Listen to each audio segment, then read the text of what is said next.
Ladies and gentlemen, we're back with another DADCAW. It is 10:44 p.m. Thursday, the 1st of October, 2020. We have now entered into October, which means, aside from having to do some housekeeping and planning and all that stuff for the new month, it means we're that much closer to no longer having anything to do with the year of 2020. And I just find that really fascinating.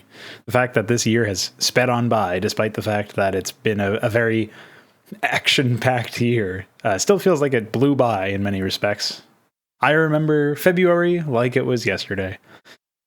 That being said, some things have been happening more recently that warrant discussion, at least in my opinion. And those things, as they pertain to this channel and to this content, are obviously I managed to start up content production on the second channel a little bit more regularly, a little bit more emphatically. And some exciting things are in the works. I've also started producing another CSGO talk show. It's server time. You can look that up if you like. That is entirely other people speaking for the most part. I mean, I very much am a hands-off or mouth-off kind of guy when it comes to the producer role. But aside from that, the second channel has received numerous uploads lately. Will only be getting better and, I don't know about more frequent, but certainly steady as time goes on. And I've been learning a lot of new skills as a result. I spoke about this recently, obviously, but the idea of going into some new areas of craft, of some sort of discipline, and applying myself in order to improve my skills is something that I'm very fond of, and I think leads to a lot of growth. I think it leads to a lot of good things, generally speaking. I think I spoke about this in the By Design video about principles for productivity, but if you're ever doubting whether or not you could potentially do something, whether you could potentially, make a certain kind of content or caliber of product or style of, whatever the case may be, whatever you're trying to, you're having doubts about. If you're ever not 100% sure, I mean, for one, that means that you're not sure you couldn't do it, right? The only way to be sure is to actually attempt it. And it's one thing to say that you can't do it, but most things you can do. It's just to what acceptable level of quality do you want to attain, right? What level of quality are you trying to reach with your content? And I think it's important to also have realistic goals about that stuff. Lately, I've been thinking about the 15 minutes a day adage that I once gave, maybe also in that By Design video that I mentioned, but also in numerous DADCAWs and other contexts. Really, if you're struggling with a really mammoth task, whittling away at it for a very small amount of time, a lot of times across enough of a time span, will lead to its completion. That's just a matter of fact. As long as you continue working at it, even if you're only working at it for 15 minutes every day, which is a very small amount of time that I think we could all stomach dealing with the most mundane and boring of tasks, eventually that thing will be done and you'll be motivated to continue working on stuff in that manner, perhaps for longer bouts of time, perhaps for simply larger stakes, even if the time spent is not actually more than 15 minutes. It will still translate to more content that you have done. And that's something that I think is a really big piece to the puzzle of productivity as well. I think when you consider the idea that something is out of your reach, or you're not sure if it's within your reach, you have some doubts. I mean, the first step is to just start doing it. And the second step is to make that doing it regular. If you can do things regularly, you'll eventually complete projects. And completionism, a completion rate of projects is really a big deal, right? Being able to say that you're done with something and you put it out there. There's something to that eludes a lot of people. And they say that they're going to get started, but they never really do. I think I was guilty of this with the second channel in many respects. Even when I finally did get started with the very first interview where I did with Davey over on that channel, after that, there was a bit of a dry spell. I kept telling myself that I would start a new Twitter account and start a new Reddit account and start doing the very loathsome task of networking and trying to market myself in some way. And while I'm not very fond of the idea, and while it does go against a lot of what I believe personally, it seems to be the only way to actually secure guests for this sort of thing. And so eventually, when I did decide to do it, lo and behold, a lot of people said yes. Some people said a conditional yes, a yes for the future, or something else to, sort of whet my appetite.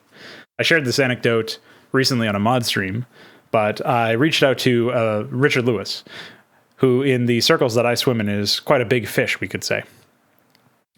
And sometimes you just have to even go as far as to reach out for the big fish, even if you only have 10 followers on Twitter and you've only released a few videos and none of them have really gotten that many views. In this particular case, I reached out to him, and the way that I tried to spin it was that I had questions that nobody else would ever ask, that I had questions that had been unanswered for a long time. I tried to keep things brief, bit of an elevator pitch going on there. I try to keep things relatively informal, and recognize as well that he was incredibly busy with some stuff that was coming out recently in the scene, and appealed to the sense that even though I'm not a very well-established content creator, I'm still willing to, for one, even have the audacity to reach out to somebody of his scale, and for another, I'm willing to say definitively that the caliber of content is something that will set it apart, despite the fact that I don't have a very large outreach.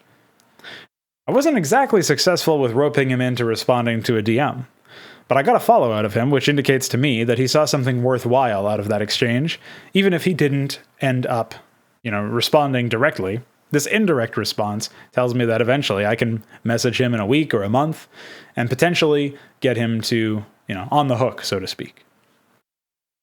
I don't pretend to know the secret to getting people who are much bigger than I to agree to spend some of their time for free to appear on a talk show or an interview show for an hour and a half, just so that I can get a little bit more exposure and so that I can say that I've completed more content. I have no idea how to really approach that. I've been flying by the seat of my pants for much of the whole side channel thing. But let me tell you that just deciding to do it, sometimes on a whim, sometimes ad hoc, sometimes in a manner that maybe doesn't seem like I put a lot of foresight into it, it can result in some negative consequences, such as the content not being as high quality as you may have hoped, and maybe you'll have to make some changes as a result of that.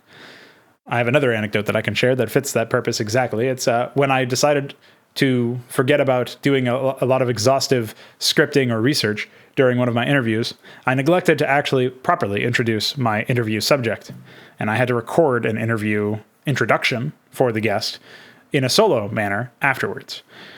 This didn't really impact the flow of the conversation, but it may have indicated to the guest that I wasn't very serious about the conversation that we were having, especially since the previous two interviews that I had on my channel at the time were ones where I did properly introduce the guest.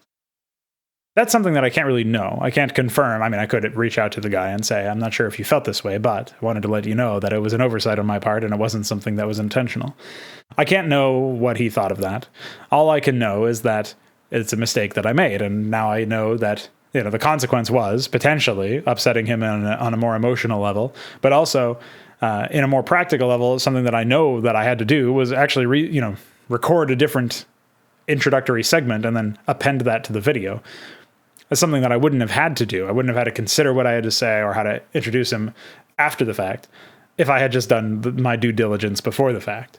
That's something that I think really makes sense at the end of the day, and it's one of the advantages of just going for stuff. Even though in a sense I'm talking about it as a disadvantage, the advantage is that I learned from the mistakes. If you don't make the mistakes, you can't learn from them.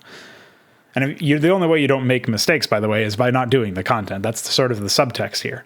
So the point is that if you don't reach out for the big fish, or if you don't decide, fuck it, I'm going to do this, and maybe I am going to have some problems along the way, like a lack of preparation, until you fail in some way or fall short of some sort of expectation, you're not going to be able to remark, like it's not going to be as serious, really. The flaw is not going to be as serious.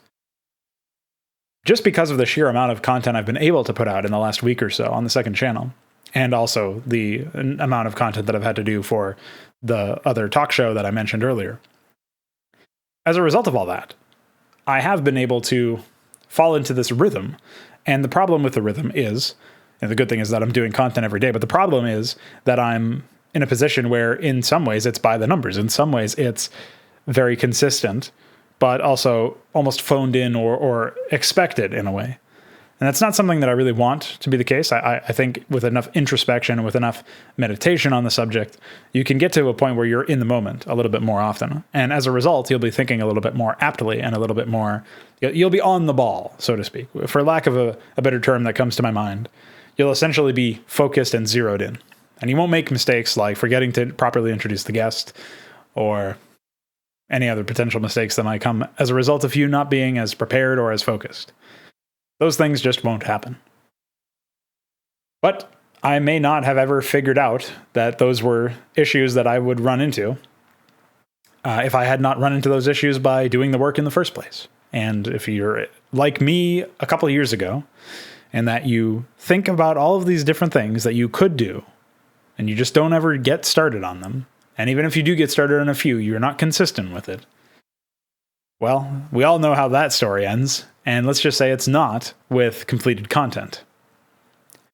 I think the side channel in this particular case has been really elucidating for me because I'm toiling day after day on Hydra, and this is a project that I've been working on for years now, and this is a project that really doesn't have much of an end of development in sight. We can say that there's an end of Brood War development in sight, but even after that, we're making a new engine so that we can properly deliver upon the idea of what Hydra really is supposed to be, whatever it'll be called in that new engine. New title pending. That being said, because of the scale of the operation, because of the duration of the project's development, and the projected duration of the project's development in the future, I can really only assume that eventually I will be satisfied with the work. I can hope that, and I can work towards that goal. But I'm not really sure, in the current moment, whether or not that makes a whole lot of sense. You got to realize that it's been a project of many years worth, many years in the making. As a result, it's hard to point to a definitive endpoint. The content on the side channel is a bit like if I were releasing every single map on an individual basis that I ever made. I work on some sort of experience that lasts you about an hour and a half, maybe a little bit shorter in some cases, maybe a little bit longer in others.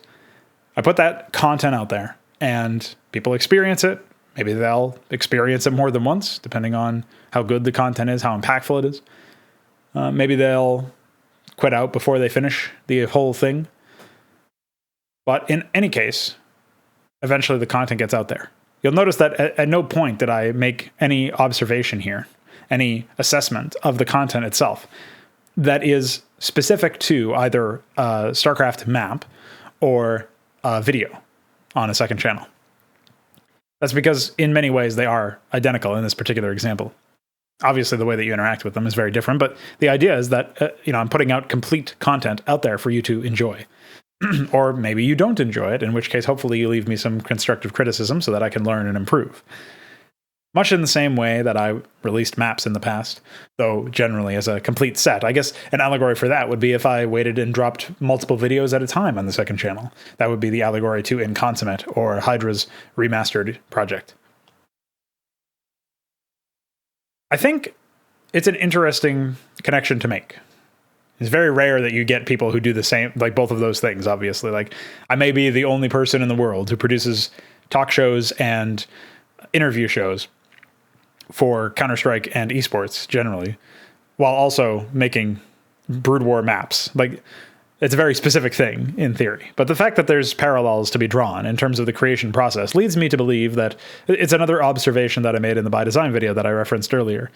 The idea that a lot of the content, or a lot of the principles that give rise to the content's creation are very similar, regardless of what field you're in, because it's all about discipline, and it's all about practice, and it's all about building up your own confidence as well as your own competence to get to the point where you can do the job, and you can do the job. And both of those things are very important. You can't really have one without the other and still be a functional content creator. You might be confident without the requisite competence, in which case you're overconfident and you're not very good for the work. Or you can be the other way, where you're actually more competent than you know, and you believe yourself to be less, and you undersell yourself and do less work less often, or something like that. This meandering DADCAW is really just about encouraging people, once again, much like the previous DADCAW, to pick up some hobby or some craft or some discipline that they thought about doing, that maybe has called to them, maybe they're not sure about, but they can't exactly rule out. And if you're already into whatever that may be, maybe you're already a programmer, or you're already a mapper, or you're already a content creator of some other kind, my call to you is to stick with it. And even when the going gets tough, to try to do at least 15 minutes a day. Circling back to that, it's very similar to the mod streams. I try to do 2 hours minimum a day, documented work. Maybe I do more work before or after, but the important part is to document it, to make damn sure that I do a bare minimum job that I can hold myself accountable to because it's publicly available and publicly facing. That, I think, is an important distinction between the normal amount of work, but it's not even something that every single person has to do, obviously. Even if you just hold yourself accountable privately, 15 minutes a day, you might still be able to make something. In fact, I know you will be able to make something if you do that. So do that. That's what I'm saying. Hopefully, this wasn't too ridiculous. I'm sure listening back to this, I will wonder what the fuck I was actually trying to say. But hopefully you understood what I was trying to say. Because that's what it's all about, man. It's about you. Bye.